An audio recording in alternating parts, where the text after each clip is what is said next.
আচ্ছা, ১৬টা বেশ কঠিন শব্দ মনে রাখার একটা দারুণ উপায় বললে কেমন হয়? কোনো নিয়ম বা মুখস্থ করা ছাড়াই। চলুন আজ সেটাই দেখা যাক, একটা গল্পের মাধ্যমে। এক রাজার গল্প। একটা কথা আছে না, যে হাজারটা সংজ্ঞা পড়ার চেয়ে একটা গল্প শুনলে বিষয়টা বেশি মনে থাকে? তো চলুন আজ আমরা ঠিক সেরকমই একটা গল্প শুনব। এই গল্পটা শুনলে কিছু শব্দ শুধু তার সংজ্ঞার মধ্যে আটকে থাকবে না, একেবারে মনে গেঁথে যাবে। তো আমাদের গল্পের শুরু হচ্ছে এক রাজার দারুণ জাঁকজমকপূর্ণ জীবন দিয়ে। ভাবা যাক, একদা এক অগাস্ট রাজা ছিলেন, মানে খুবই রাজকীয় মহিমান্বিত একজন রাজা। তিনি আবার ছিলেন একজন ডেক্সটারাস যোদ্ধা। মানে কি? মানে খুবই নিপুণ দক্ষ একজন যোদ্ধা। আর তার আরেকটা শখ ছিল ভালো ভালো খাবার রেলিশ করা, মানে একেবারে মন দিয়ে উপভোগ করা। কিন্তু যা হয় আর কি, একদিন বেশি খেতে গিয়ে তার হয়ে গেল ভয়ঙ্কর এক বেলিয়েক। সোজা কথায় পেট ব্যথা। গল্পের প্রথম শব্দটাই হল অগস্ট। এর মানে হল রাজকীয় বা মহিমান্বিত। মানে ধরুন এমন কেউ যার উপস্থিতিটাই বিশাল, যার চালচলন, যার সিংহাসন সব কিছুই দেখার মতো। আমাদের গল্পের রাজা ছিলেন ঠিক তেমনই। এর পরের শব্দটা হল ডেক্সটারাস। এর মানে হল দক্ষ বা নিপুণ। রাজা তো শুধু দেশ চালাতেন না, তিনি ছিলেন একজন দারুণ স্কিল্ড যোদ্ধা। মানে তার তলোয়ার চালানোর যে কৌশল, সেটা ছিল এক কথায় অসাধারণ। এই যে তার নিপুণতা, কারণেই তাকে বলা হচ্ছে ডেক্সটারাস। রাজার খাবার শখের কথা তো আগেই বললাম, তো এখান থেকে আমাদের পরের শব্দটা আসছে রেলিশ। এর মানে কিন্তু শুধু খাওয়া না, এর মানে হলো কোনো কিছু একেবারে মন প্রাণ দিয়ে উপভোগ করা, সেটা স্বাদ নেওয়া। রাজা তার প্রত্যেকটা ভোজ, প্রত্যেকটা খাবার ঠিক সেভাবেই রেলিশ করতেন। কিন্তু কথায় আছে না, বেশি ভালো ভালো না। অতিরিক্ত উপভোগ করতে গিয়েই রাজার হলো বেলিয়েক, মানে পেট ব্যথা। শব্দটা খুবই সাধারণ, তাই না? কিন্তু দেখবেন এই সাধারণ পেট ব্যথাটাই আমাদের গল্পে একটা বিরাট মোড় ঘুরিয়ে দেবে। আর এখান থেকেই গল্পের সংঘাতের শুরু। রাজার পণ্ডিতরা ছিলেন রেকন্ডাইট, মানে তাদের জ্ঞান ছিল খুবই গভীর। কিন্তু পেট ব্যথার চোটে রাজার মেজাজ তখন সপ্তমে। তাই তিনি তাদের সাথে খুবই ব্রাস্ক আচরণ করলেন, মানে একেবারে রূঢ় ব্যবহার।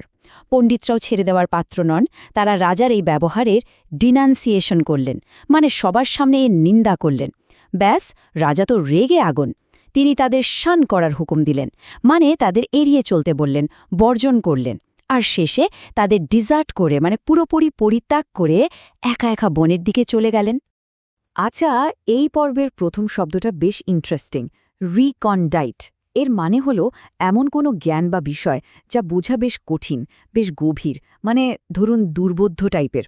রাজার পণ্ডিতদের জ্ঞান ছিল ঠিক এরকমই, সবাই চট করে তাদের কথা বুঝতে পারত না। তো রাজার ব্যবহারটা কেমন ছিল পণ্ডিতদের সাথে?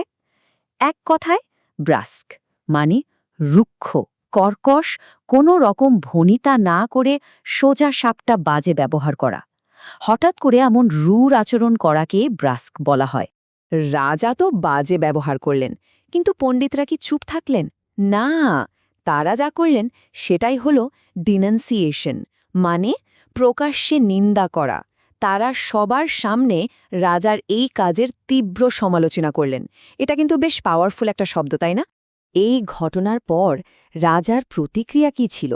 তিনি পণ্ডিতদের শান করার সিদ্ধান্ত নিলেন। শান করা মানে হলো কাউকে ইচ্ছে করে এড়িয়ে চলা, বর্জন করা, অনেকটা একঘরে করে দেওয়ার মতো। রাজাবাদের রাজসভা থেকেই বের করে দিলেন। শুধু বর্জন করেই কিন্তু রাজা থামেননি, তিনি তাদের ডেজার্ট করলেন। এখন এই ডেজার্ট মানে কিন্তু মরুভূমি নয়, এর আরেকটা মানে হলো কাউকে অসহায় অবস্থায় ফেলে চলে যাওয়া বা পরিত্যাগ করা। ভাবুন একবার, রাজা তার সবচেয়ে জ্ঞানী উপদেষ্টাদেরই পুরোপুরি ত্যাগ করে চলে গেলেন। এরপর রাজা বনে একা, আর এই একাকিত্বই তার জ্ঞান ফিরল। তিনি বুঝতে পারলেন তার পুরো সিদ্ধান্তটাই ছিল হেস্টি, মানে বড্ড তাড়াহুড়ো করে নেওয়া, হটকারী একটা সিদ্ধান্ত। তিনি ঠিক করলেন পণ্ডিতদের আর আপগ্রেড করবেন না, মানে তাদের আর বকাঝকা বা তিরস্কার করবেন না। বরং তিনি নিজের অহংকারকেই অবজিউর করবেন, অর্থাৎ শপথ করে সেটাকে পুরোপুরি ত্যাগ করবেন। এখানে একটা প্রশ্ন কিন্তু ভাবায়। সত্যিকারের জ্ঞান পেতে গেলে একজন শাসকের বা যে কোনো মানুষের সবচেয়ে আগে কি ছেড়ে দেওয়া উচিত? রাজা কিন্তু এখন ঠিক এই প্রশ্নটারই উত্তর খুঁজছেন। তো রাজার প্রথম উপলব্ধিটাই ছিল যে তার কাজটা ছিল হেস্টি, মানে কোনো কিছু না ভেবেচিন্তে খুব তাড়াহুড়ো করে ফেলেছিলেন, আর এই হঠকারী সিদ্ধান্তের জন্যই এত বড় একটা ভুল হয়ে গেল। তার যখন ভুল ভাঙল, তিনি ঠিক করলেন পণ্ডিতদের খুঁজে বের করবেন, কিন্তু এবার তাদের আপগ্রেড করতে, মানে বকাঝকা বা তিরস্কার করতে না। এবার তিনি যাচ্ছিলেন ক্ষমা চাইতে। দেখুন রাজার মনে কি বিরাট পরিবর্তন। আর এখানে গল্পের সবচেয়ে শক্তিশালী শব্দটা আসছে, অ্যাবজর। এর মানে কিন্তু শুধু ত্যাগ করা নয়, এর মানে হলো শপথ করে কোনো কিছু চিরদিনের মতো ছেড়ে দেয়া। রাজা ঠিক এটাই করলেন। তিনি প্রতিজ্ঞা করলেন যে নিজের অহংকারকে তিনি চিরতরে ত্যাগ করবেন। তো অবশেষে রাজা আসল জ্ঞানটা পেলেন, বিনয়ের জ্ঞান। তিনি শিখলেন যে অন্যকে ডিসপ্যারেজ করা, মানে ছোট করা বা তুচ্ছ-তাচ্ছিল্য করাটা আসলে একটা শ্যালো কাজ, মানে খুবই অগভীর মনের পরিচয়। তাই তিনি রাজ্যে ফিরে এসে পণ্ডিতদের এক্সোনারেট করলেন, মানে তাদের সব দোষ থেকে মুক্তি দিলেন।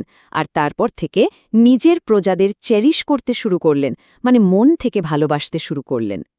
রাজার নতুন জীবনের প্রথম শিক্ষা, কাউকে ডিসপ্যারেজ না করা। এর মানে হলো কাউকে ছোট করে দেখা, অবজ্ঞা করা। তিনি বুঝতে পারলেন আসল শক্তি কিন্তু অন্যকে ছোট করাই নেই, বরং সম্মান দেওয়ায় আছে। আর তিনি এটাও বুঝলেন যে এই অহংকার, এই অন্যকে ছোট করে দেখার মানসিকতা, এগুলো আসে একটা শ্যালো বা অগভীর মন থেকে। মানে যার ভেতরে জ্ঞানের গভীরতা কম, তারই বাইরের দেখনদারি বেশি। এটা রাজার জন্য একটা বিরাট বড় উপলব্ধি ছিল। রাজ্যে ফিরে রাজার প্রথম কাজ কি ছিল? পণ্ডিতদের এক্সোনারেট করা, মানে তাদের উপর থেকে সমস্ত দোষ তুলে নেওয়া, তাদের নির্দোষ বলে ঘোষণা করা। এটা ছিল রাজার এক নতুন ন্যায় বিচারের শুরু। আর গল্পের শেষে রাজা শুধু পণ্ডিতদেরই না, তার সমস্ত প্রজাকে চেরিশ করতে শিখলেন। এর মানে হল সযত্নে লালন করা, আগলে রাখা, মন থেকে ভালোবাসা। আর ঠিক এই পরিবর্তনটাই তাকে একজন সাধারণ রাজা থেকে একজন মহান শাসকে পরিণত করল। তাহলে চলুন এক নিঃশ্বাসে পুরো গল্পটা আরেকবার শব্দগুলোর মাধ্যমে দেখে নিই। রাজার মহিমা ছিল অগস্ট। তিনি ছিলেন ডেক্সটারাস যোদ্ধা। তিনি খাবার রেলিশ করতেন, কিন্তু তার হল বেলিয়েক। তার পণ্ডিতরা ছিলেন রিকন্ডাইট। রাজার রুক্ষ আচরণ ছিল ব্রুস্ক, যার ফলে হল ডেনান্সিয়েশন। রাজা তাদের শান আর ডিজার্ট করলেন, কিন্তু পরে বুঝলেন তার সিদ্ধান্তটা ছিল হেস্টি। তাই তিনি পণ্ডিতদের আপগ্রেড না করে নিজের অহংকারকে অ্যাবজর করলেন। তিনি শিখলেন অন্যকে ডিসপ্যারেজ করা একটা শ্যালো কাজ। তাই ফিরে এসে তিনি পণ্ডিতদের এক্সোনারেট করলেন আর প্রজাদের চেরিশ করতে লাগলেন। দেখুন একটা গল্পে ১৬টা শব্দ। তো এই পুরো গল্পের মধ্যে দিয়ে আমরা ১৬টা নতুন শব্দ শিখলাম।